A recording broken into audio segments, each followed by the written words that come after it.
ఇవాల్టి స్పెషల్ మినప చెక్కలు. ఈవినింగ్ టైంలో స్నాక్స్లా తినాలనుకున్నప్పుడు ఈ విధంగా ట్రై చేయండి. ఈ చెక్కలు పిల్లలకి చాలా బలం. ఈ వీడియోని స్కిప్ చేయకుండా చివరి దాకా చూడండి. ఎలా తయారు చేయాలో చూద్దాం రండి.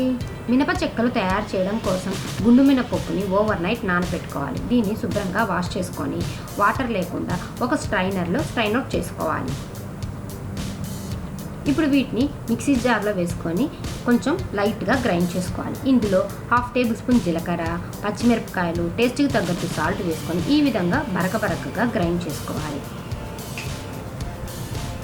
పొయ్యి మీద ప్యాన్లో ఆయిల్ హీట్ చేసుకొని వీటిని ఈ విధంగా చాలా పల్చంగా ప్రెస్ చేసుకోవాలి. చూడండి, ఈ విధంగా బాగా పల్చగా ప్రెస్ చేసుకున్నాక హీట్ అయిన ఆయిల్లో వేసుకోవాలి.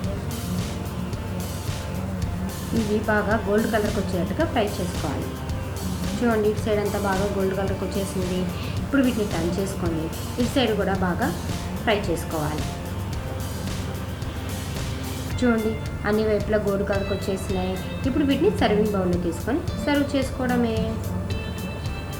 ఇవి 20 డేస్ వరకు నిల్వ ఉంటాయి. చాలా టేస్టీగా ఉండే మినప చెక్క, ఎంతో బలమైన మినప చెక్కలు రెడీ. ఈ వీడియో మీకు నచ్చినట్లయితే లైక్ చేయండి, సబ్స్క్రైబ్ చేయండి. మర్చిపోయి నోటిఫికేషన్ బటన్ ట్రై చేసి ఎలా వచ్చింది కామెంట్ చేయండి. బాయ్.